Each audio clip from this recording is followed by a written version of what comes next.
How's it going, everyone? This is Draoi with another damn level. Today I'm going to be introducing a build that I've worked on for a little bit. I've kind of been tweaking and playing just kind of how I want with what skills I want. I really like the idea of the glyph system for the Elementalist. As if you've watched anything on the channel, you know I'm partial to Elementalist, but try to cover all the other classes as well. But for this video, it's going to be a guilty pleasure just showing a build that I wish really worked as would become kind of like a meta. It won't. It's not quite as powerful as like the Celestial DD, full cantrip Elementalist, but I've had a lot of fun with it. So I'm here just to show you what it is, show you how it works, and then maybe some of you will have a blast with it. So this is a full guilty pleasure for me just to show this off a little bit and how I like to use it and what it does. The idea behind this build is that we're going to be using almost all glyphs. One of the big fallbacks of using all glyphs, though, is like they don't have any way to remove conditions, and they don't provide a whole lot of control per se on the battlefield. That being said, I still really like using them. I like the fact that the effects of the glyphs will change depending on what I'm attuned to. I find that a very attractive prospect. So I'm going to go over the traits and some of the stats that we use for this build, and then show you some basic rotations that I use quite a lot with this build. The position of the build, it can deal quite a lot of damage. It is a condition-based build. That being said, though, it is quite supporty, which isn't really a word, but you can support a team fight very well with this build. Maybe not in the traditional sense of giving out tons of healing, but in the sense of you do have a fair amount of damage reduction and a fair amount of battlefield control given you're using the staff, and some of the effects that the glyphs give us depending on the element that we're in. So with that long-winded explanation, we're going to go over traits. This looks really weird, especially if you're used to looking at like a lot of the meta trait setups and everything. But again, this is just we're gonna have fun type of build. I found it to be quite viable in most situations, but it definitely has its weaknesses. Shatter mesmers seem to be a large problem, especially in PvP. So the first trait we have here is quick glyphs, which makes a lot of sense since it's a glyph-centric build. This reduces the recharge on all our glyphs by 20%. We're not too worried about what the stat line gives us, which is why we only have 2 points into it for the reduction on glyph cooldown. We don't really care about the precision and the ferocity. We'll certainly take the crits if we can get it, but that's not a centric theme of this particular build. Next is Earth Magic, which is our full line actually, and this gives us 300 condition damage and 300 toughness.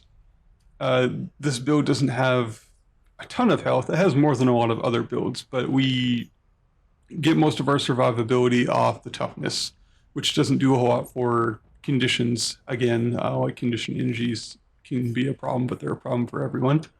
The first trait in here, we go with Serrated Stones, and this is bleeds you apply last longer, and you deal an additional 5% damage to bleeding foes. This particular build deals a lot with Earth, because a lot of the combo finishers that we rely on to build certain stacks and everything come from the eruption from the Earth line, and it gives us quite a lot of bleeding, along with shockwave and a couple other combos that we have in our Glyph of Storms when we're in Earth.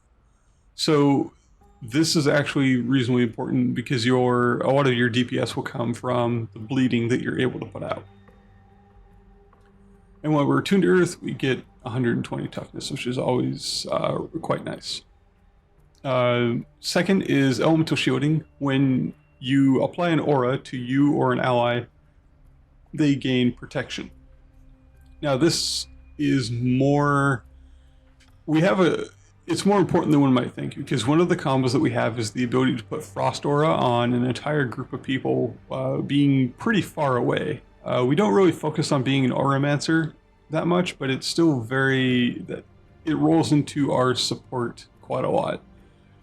And not only that, it's for us as well. The magnetic aura, which allows us to apply protection to ourselves for 3.5 seconds, is a lot of our damage reduction. Kind of a key of this build is to not be in the way and be further away than a lot of other people have to be to deal a fair amount of damage and to support their team. But sometimes that doesn't always happen.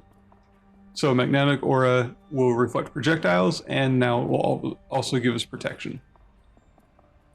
Strength of Stone. We don't use any elite, the final tier, the master tier, I guess, traits in this particular build, just because the earth final ones aren't quite as useful as one might think. Like, the conditions cannot be applied to you while you're above the threshold. It sounds really great, but a ranger hits you with a 2 skill, and then it doesn't matter. So it's not quite as helpful as one might think.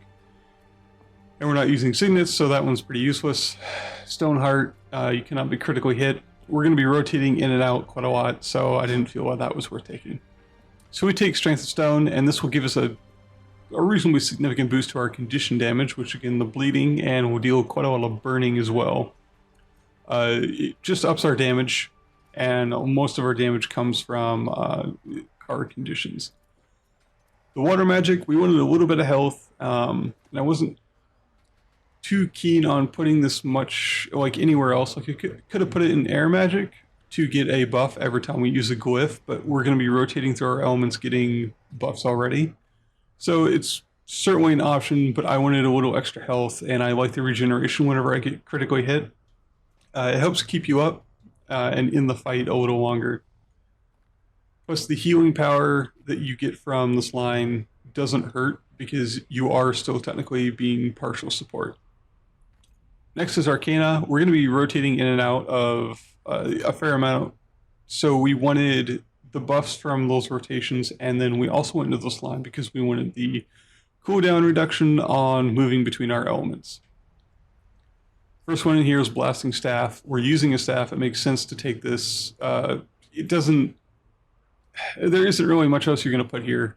Like Windborne Dagger obviously isn't going to do us anything because we don't have a dagger.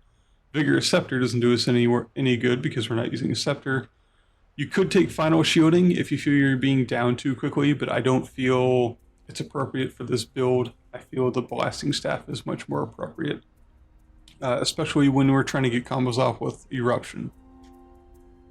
Renewing Stamina, we don't critical hit very often with this build. It's not our focus, so I wasn't too worried about it. Plus, we don't have Evasive Arcana in this build, so Arcane Mastery, we don't use arcane skills, so again, not very useful. So, Blasting Staff.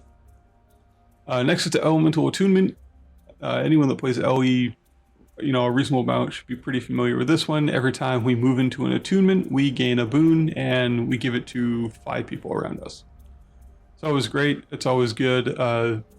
This is pretty standard Elementalist type like playstyle, because we're going to be rotating through our attunements pretty rapidly, especially during our burst rotations when our CDs are off cooldown. Sorry, take a drink. Water real quick there. So with the traits all explained, we're going to go take a look at some of the skills real quick. So the key skills for our weapon in this particular build are going to be the Shockwave, which bleeding, but more importantly, the Immobilize. The Immobilize is pretty self-explanatory. It keeps someone in place for 2 seconds in our particular case. I like this because it can hit multiple people, and it's a combo finisher with a physical projectile, which we don't use a whole lot, but if someone else already has their field down, it works really well. And if it's a water field, it can remove conditions, all kinds of stuff. But really, we use it for the lockdown. Next is Eruption. Eruption is one of our key skills, and probably one of the skills most of our rotations are based off of, and that's because it is a combo finisher with a blast. But the key there is the fact that it takes a couple seconds for it to go off, about 1 1/4 seconds, and it only has a 6-second cooldown. So it will pretty much always be up, and the radius is increased since we took Blasting Staff. The Unsteady Ground, the Magnetic Aura, and the Stoning are We don't use those a whole lot. They're very contextual, like on steady ground. You can keep people from coming or going. Magnetic Aura is a very defensive rotation, which we'll get into a little later. In air, we don't use air a whole lot. We basically use air for a buffer between our other attunements. The key skill we'll use here is Static Field and Gust, because we use air while we're waiting for our cooldowns to come down. That being said, air is still important to the rotation because of some of how our elementals work, especially if we're in a one-on-one, which we'll come back to when we go over the utility skills. Water is where most of the combo finishers that we set up with Earth come into play. The reason for this is if you combine the Eruption with Healing Rain or a Geyser, it will create a healing AoE for more healing than the original field would normally do. And it's nice because it's an instant heal instead of someone happening to try to stay in your AoE to get the heal. You can use that combo finisher to give them an instant heal, which isn't something that the staff has quite a lot of. It's generally heal over time. And the Frozen Ground, which is another, it's an ice field that we use. If you combine Eruption with Frozen Ground, it will give you Frost Aura. And consequently, because of our traits, it'll also give everyone caught in that a 3.5 seconds of protection as well. So that's where some of the support aspects come into. The Ice Spike and the Water Blast, we generally won't use a whole lot. The Ice Spike is a good filler if you just need something to do while you're waiting for an attunement to come off, like Earth or Fire, which is our two main ones in this particular build. We won't be creating mini water elementals. We'll generally stick to Earth and Fire, and one air, which we'll get into a little later as well. For Fire, Meteor Shower is a very contextual skill that we can use and we will use in combination with our Firestorm, but it's only when we're in an optimal situation where we aren't going to get ganked really. We're in a very protected position. You know, we have the high ground essentially. The key skills we'll be using here is Lava Font and Flame Burst. Lava Font also because it is a combo field, which again works with Eruption to give might stacks, which again, supporting your team. It may not be healing, but it's still technically support. Not a whole lot of damage, but we really like that combo finisher on it. The Flame Burst is for damage because we deal a lot of condition damage with this build, and it puts out burning up to 5 targets. Doesn't do a whole lot of damage, but you can see here I'm doing almost 4,000 damage over 5 seconds with just the single Flame Burst. So it works pretty well. The Fireball, the Burning Retreat, those two generally aren't used. We'll use Burning Retreat later in a more defensive structure, or defensive rotation. So we'll get to those when we do get to the defensive rotation, because it's pretty short. This build doesn't really have a whole lot of getaway. So you have to be careful what fights you dedicate yourself to and which ones you don't. For utility skills, we carry the Elite of Glyph of Elementals, obviously this being a Glyph-centric build. This will spawn a major elemental, which are quite useful, especially since the update to where they got activatable skills, which we're going to take a look at when we get more into the rotation side of things. The next one is the Glyph of Lesser Elementals. So this is almost kind of like a summons build, but for the elemental, with all the summons that we have, all 2 of them. And we're going to actually use this to build might stacks for us and our team. The Glyph of Lesser Elementals we're going to use almost exclusively while we're attuned to fire. And that's because the activatable that you can activate every couple seconds while it's up will give 2 stacks of might to everyone in range of your elemental. It becomes very, very useful for supporting your team and making sure your team can deal the damage that's needed. The Glyph of Storms. Glyph of Storms is very useful. It is an AoE that lasts for 10 seconds. The duration was increased a couple patches ago, which is quite nice. We don't generally use it in water or air. We're going to try to primarily use it while we're attuned to Earth. And the reason that is because it does bleeding, which is a higher damage yield condition, but it also applies blinding, or blind, which is that's a damage reduction for both you and your team, especially if you're casting in an area where a large team fight's going out. That's a lot of damage reduction that can be done. Take a look at it here. And again, it lasts for 10 seconds. So that's 10 seconds of a field that will apply 3 seconds of blind every second, which is really quite nice. And bleeding is an intensity stacking condition, which means every stack of bleeding that they get will cause more than 493 damage per second. It's just 493 damage for one stack. But if they end up with 2, it'll do just over 1,000 until one of those stacks falls off. Lastly is not a glyph. It is Cleansing Fire. So like I said in the beginning, this doesn't have a whole lot of defensive capabilities for its utility skills like a cantrip-centric build would. Which is fine, you can still do quite a lot, but that being said, you don't have a whole lot of ways to get rid of conditions, so therefore we take the single cantrip Cleansing Fire to get rid of 3 conditions, plus it deals burning damage around us, which will hopefully deal enough damage to get us out of the situation that we're in. Aside from this, we'll have to rely on our staff skills to get us out of a sticky situation if need be. So now we've taken a look at the traits, we've taken a look at the skills, we're going to go take a look at how some of all this interacts. Pardon me while I move into range here. So I try to play this build at a vantage point such as this, which can happen a fair amount in PvP, and in PvE it's pretty easy to set yourself up like this. I've used this build mostly in PvP, but have taken it into a few PvE situations in which it's performed just fine. So we have a couple offensive combos that we can use and a couple defensive combos that we can use. But before that, there's a couple rules for the elementals that I would like to go over on how you interact with those and how they function inside of your build.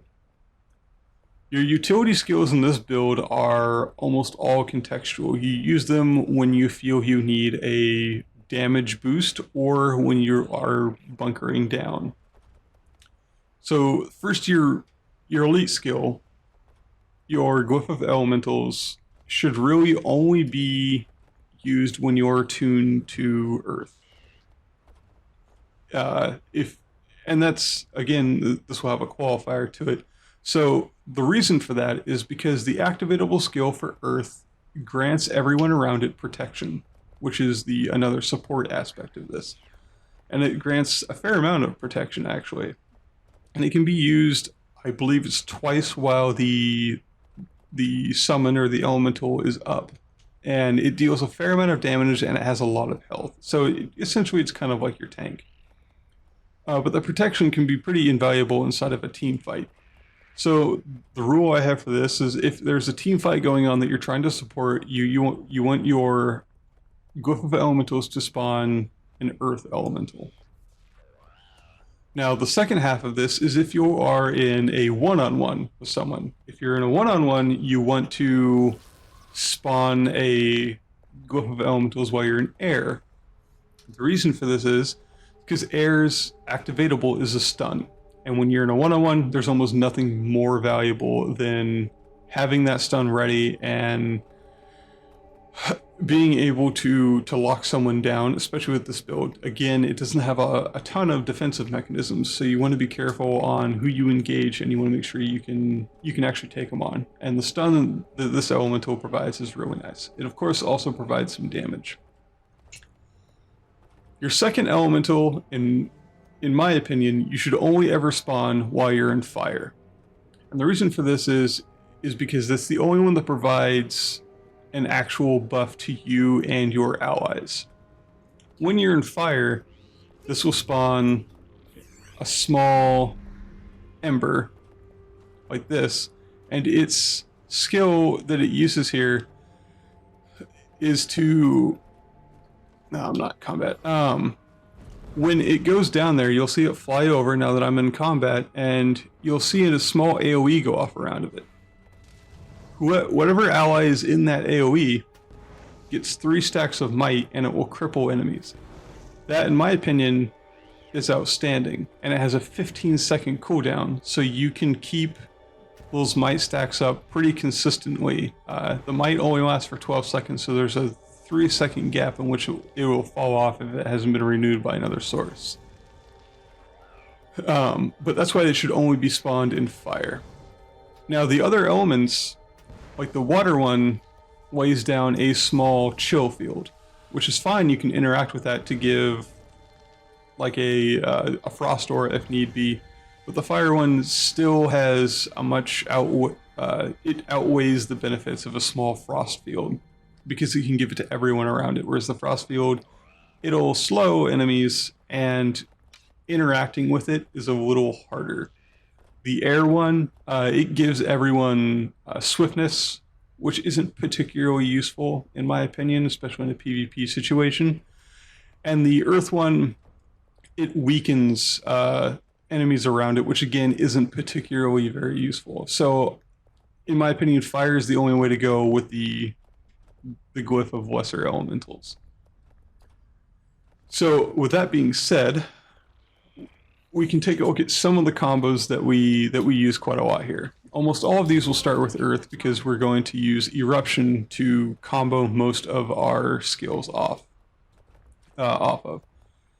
So for an offensive, I generally start with shockwave, and I was talking about the lockdown that this provides, which is quite nice. So we're going to shockwave, we'll eruption, and we'll throw down a lava font, and you'll see that gives area might.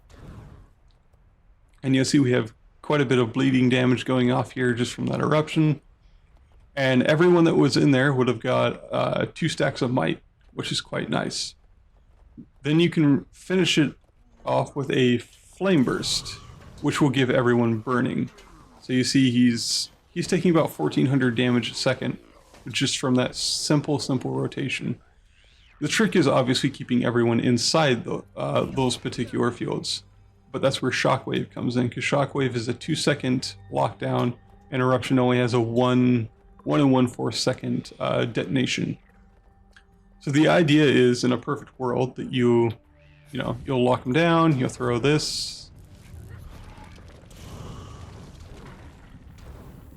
So you can see we're doing pretty significant amounts of damage in a very large area, which is what this build's about, and we're giving everyone stacks of might while we're at it.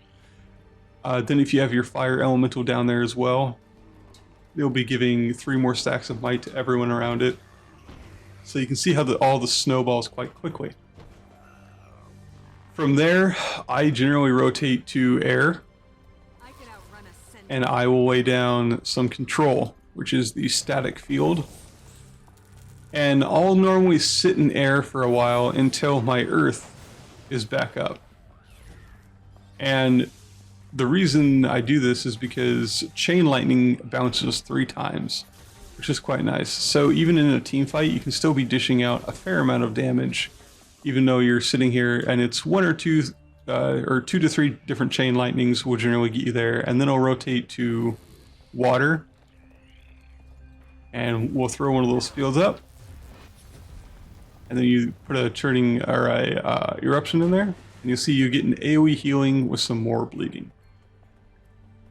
With the water, you can throw down one of 2 different fields. So with that combo, you saw a AoE heal go off. We could have also thrown down a frozen ground,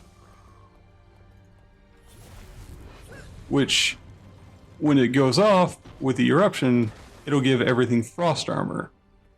And again, the bleeds, which is our primary source of damage.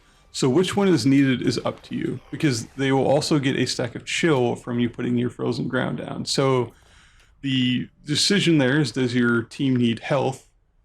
or does your team need battlefield control? So that's normally my rotation that I tend to go for quite a lot, especially when I have a vantage point like this. With your glyphs, as you go through this rotation, you can go through it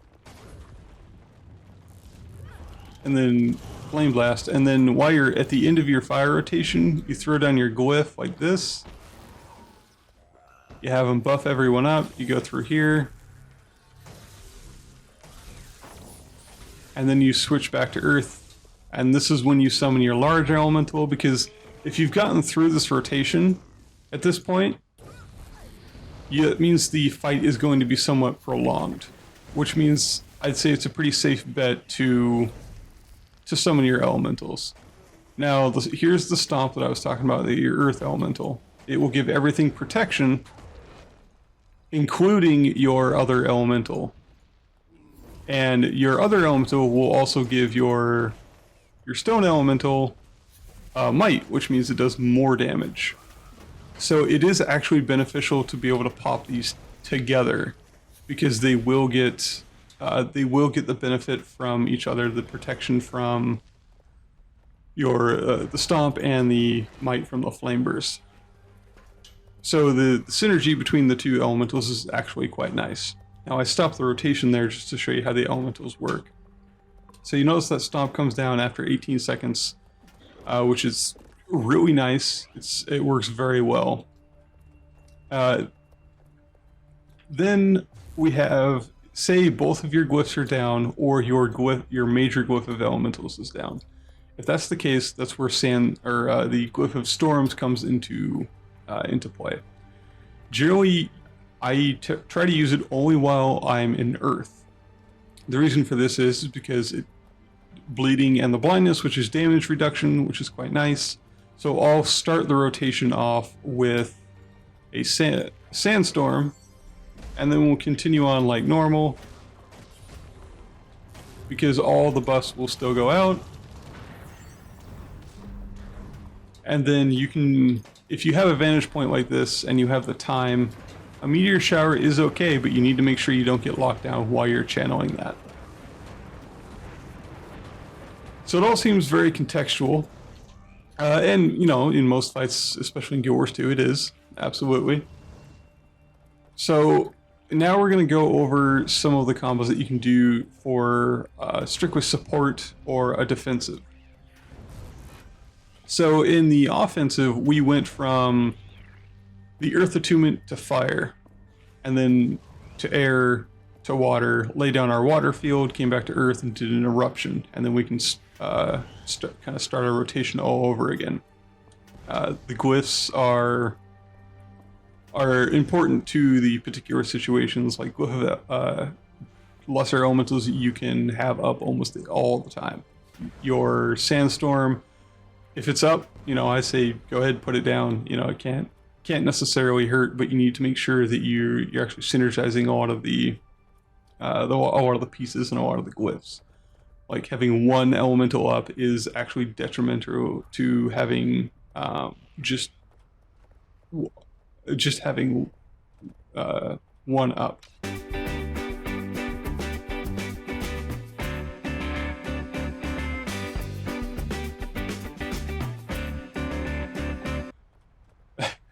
Just lost my mind there. Not having both of them up is detrimental, whereas having one of them up means that they don't get the buffs from each other, which is a problem. Obviously, you could make them stronger if you ensured that both of them were up. In the defensive rotation, we look at earth and water the most to build the protection and obviously the healing as much as possible. Now, I still tend to use the major elemental of earth and the minor of fire during this rotation, because you still want to give everyone their might stacks, and you still want to give everyone their protection, because that's still all part of supporting. So say it's you and one other person, it's a 2v3, you need to start bunkering down. This is where your magnetic aura comes into play and you're on steady ground. So what I will normally do is you start with the shockwave again, and you come here and you throw down your healing. So again, that's AoE heals. Throw down your geyser for more heals, and now this frost field actually becomes important because when you're bunkering, you want to slow down the cooldowns of everyone that you're kind of taking on. From there, you can switch back to Earth, and we got a stack of protection for that. And then you can magnetic aura, which will give you another stack of protection and reflect projectiles. Now you need to get into field control after you've healed.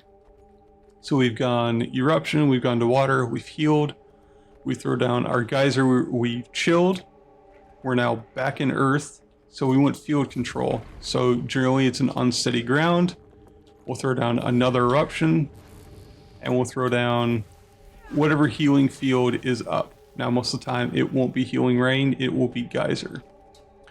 Geyser only lasts for 2 seconds, so the trick is to have geyser still going while eruption is ending, which can be a little trickier than it sounds.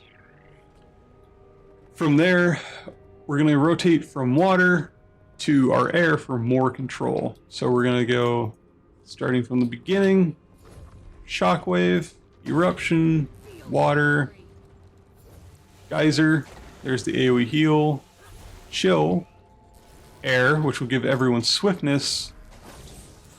There's your static field, and then I generally go windborne, and now we'll go to fire. When you're in fire, which is the last one for your defensive rotation, this is where you'll spawn your Glyph of Lesser Elementals to give everyone those stacks of might again. We summon it in the last part of that particular rotation because we want to ensure to get the healing, and we want to ensure to give everyone the protection before we start to dish out more and more damage. So it sounds like a lot, it sounds complex, but it's pretty self-explanatory. Once you get into a fight, it will be, oh, I'm in fire, so I, pop my lesser elemental. Oh, I'm in earth, so now I pop my major elemental. And then from there, it's just keeping those rotations up. And really all those rotations are those combo fields with the eruption that you have going on. And whenever your elemental skills are up, like you pop them. It's really that easy. It's not very difficult. Your sandstorm you should always be using your Glyph of Storms, in this case for the sandstorm when you're in Earth. And that's about it. I've been playing this build for quite some time, just trying to refine it, seeing how it performs. It has performed pretty well. I've been pretty happy with it. A couple notes on how this is built and some substitutions that can occur.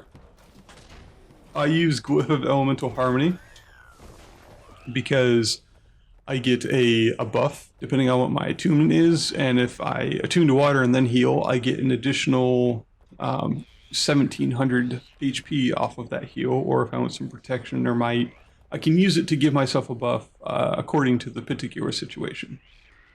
The reason that I traded this out instead of the Signet that most people run, which is totally fine, and it works just fine, the Signet of Restoration, you get 212 HP per cast. The staff is not a very fast casting weapon, much like the dagger or even the scepter.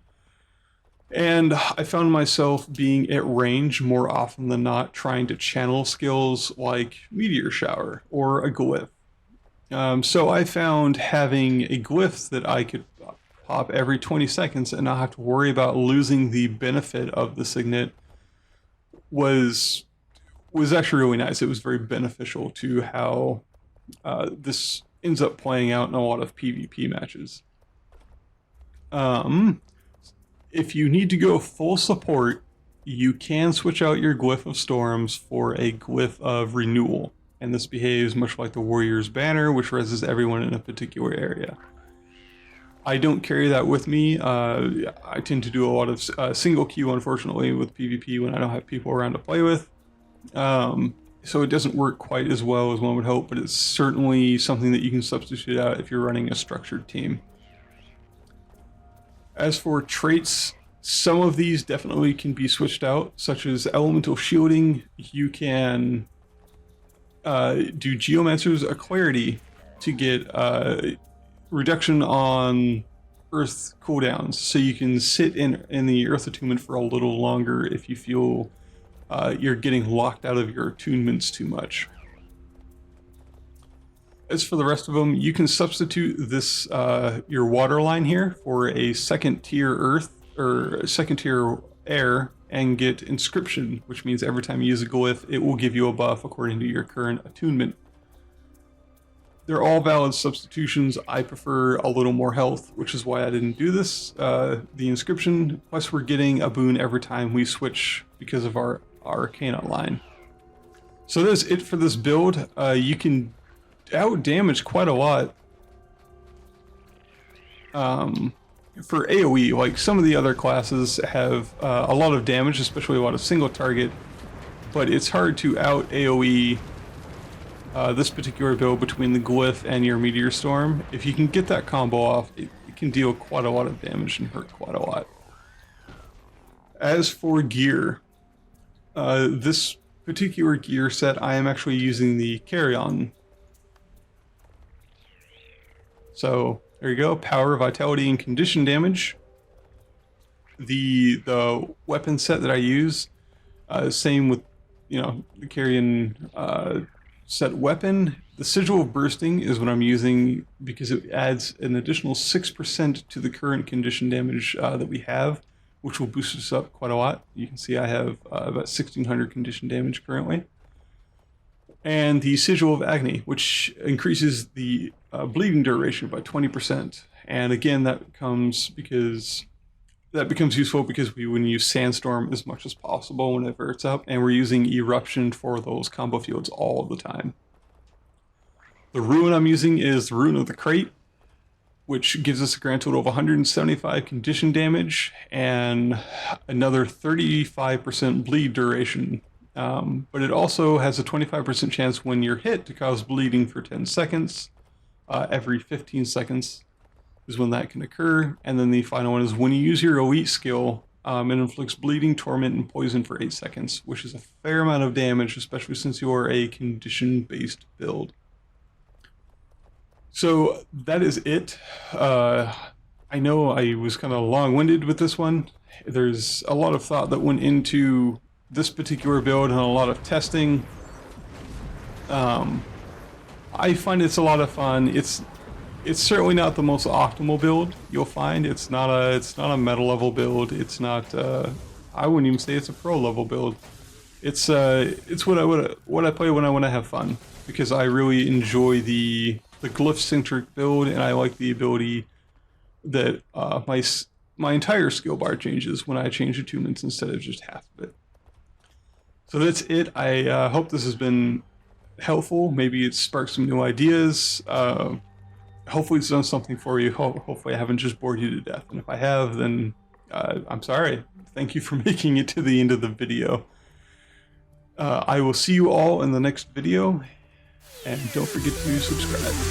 Have played it a fair amount in PvP though, and it works pretty well. It's not my favorite build, but that's because it's just not my favorite class. But I have gone up against some very good rangers that have used this build and have just destroyed everything. So all that being said, we're going to go through traits.